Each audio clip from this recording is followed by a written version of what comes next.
I'm happy to be here this morning. Again, thank you all so much for your support. Thank my good friend for running a great campaign. Now, he's my friend for a long time. But look forward to working with everybody. Look forward to continuing to move Augusta forward. And, I ask for your prayers, not only your prayers, but also your support over the next several months. We've got a lot of challenges in the state of Georgia, education issues that we're going to be facing, obviously the budget issues, transportation, and those things are important. So again, we're counting on your support, counting on your prayers during this legislative session. Looking forward to going to work Monday evening. We're going to have our swearing in here in Augusta because so many folks have asked, my teachers that helps the bud asked about it. It's going to be Monday at 11 at the municipal building, second floor, with Judge David Watkins presiding. You can come out. We'd love to have you be a part of that process. Thank you. And our former solicitor and state senate candidate, Al Jones. Hey, I just want to thank everybody for your support. Let's get ready to make Augusta great, move forward, support our new senators, support our legislative delegation because they have a lot to do, and let's continue to do great things for Augusta. And I just want to thank everybody for their support. I appreciate it so much. And I know we have an important thing today, so we're not going to carry on. We know some folks are going to get out to go to that in honor of Judge Ruffin. So we're gonna move along kind of quick. Go ahead. Morning, everyone. Miss Patsy Scott was on the Board of Education, couldn't be here, and she had called me and asked me if I would bring you all a message into allay any concern that you may have. She said that she had received several calls in reference to, you may have read in the paper about the superintendent getting a pay raise, and most of those calls she received said that at this time that should not be a front burner or something to really consider with deferral, and you have to do with the teachers. She was also in the paper in reference to her support of voting no on the dismissal of a bus driver. She said her decision was made based on the information that was put forth, and that information was lacking to anything that would pertain to the dismissal of the bus driver, so that's where she couldn't support that. She also said that was, she wanted to make sure that everyone understands that first off, she is a private citizen, and she is an elected official when she goes to the board.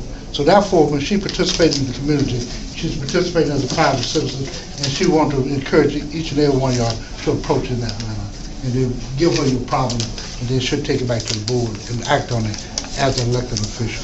Thank you very much. Reverend Huffey, would you introduce our environmental guest? Good morning, everyone. We have the opportunity to have Ms. Denise Traynor with me this morning, along with Mr. David Doyle, who is from the North Augusta area. And as I speak, I'm going to have them to come on up because we know that, as our president said, we want to go ahead and be prepared to go to our next engagement, those who are going to honor our jury. And let me just say this on behalf of my judges. I bragged on it because Hyde Park received his paperwork. It was Judge Ruffin as a young man who he and my mother worked together to incorporate the Hyde Park Argue Park Improvement Committee. And I'm just, I want everybody to know that because it started a long time ago, and not just with Charles Lefty. I just was able to pick up the torch, and I just like to do something. This morning, coming up now, Ms. Denise Traynor, she called me concerning Perchloroethylene. Shoot, I can't say package. Perchloroethylene. Dry cleaning is what she want to talk with you about. So I know we've talked in the past about it, and to give you an idea of what it is. So I'm going to ask Denise to go ahead and talk first, and then David is going to, if you have anything you want to add, and then I'll come back and we'll give you where this information can be found. Denise Trent. Nice to be here with all of you. I consider myself a big advocate of neighborhood associations, and I appreciate the work you do, that when people bring you issues, you think about it, you listen, and then you do action. So I'm glad to be with you. I've got my I love mountains button today, and I love clean air and water, and I know that all of us do. This particular issue just struck me. I'm here not only as a concerned parent and neighbor and healthcare provider, but as a representative and co-chair of the conservation group, your local Sierra Club. When a friend brought the issue of possible groundwater contamination, that's our drinking water, source of our drinking water, due to the use of a dry cleaning solvent to my attention, I immediately began to educate myself about the issue. I'm here today to share some information with you so that together with Mr. Utley and others, we might be able to shed more light upon the specific topic as it relates to us and our neighbors right here in Augusta. This is a local issue. The chemical perchloroethylene, or PERC, is a toxic. Okay, it's important that you know this is a toxic substance which is commonly used in the dry cleaning process. The National Institute, and some of this information you'll find on your flyers that Mr. Utley has distributed, is dangerous to humans, and while short-term exposure may cause adverse health effects on the nervous system like dizziness, fatigue, headaches, sweating, incoordination, and even unconsciousness, the long-term effects can cause liver and kidney damage as well as reproductive disorders. So we're talking about widespread health risks. Employees in dry cleaning plants are at particular risk. In 1994, a study by the National Institute for Occupational Safety and Health found that dry cleaners, these individuals, have 7 times the average rate of esophageal cancer and twice the rate of bladder cancer. Other studies link PERC to miscarriages and low birth weights among pregnant workers. People just living near a dry cleaner are exposed to high levels of PERC as its vapors reach their homes.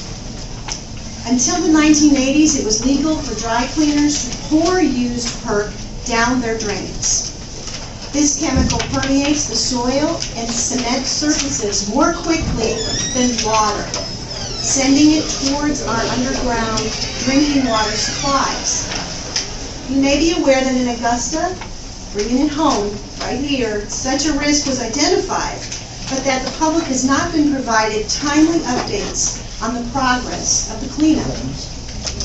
Due to the potential for future spills and the devastating health effects that could result from such exposures, we are asking the Richmond County Neighborhood Alliance to join us in urging the Environmental Protection Agency to present its findings to the public along with its recommendations so that the citizens of Richmond County will remain informed about what the EPA is doing to protect our families.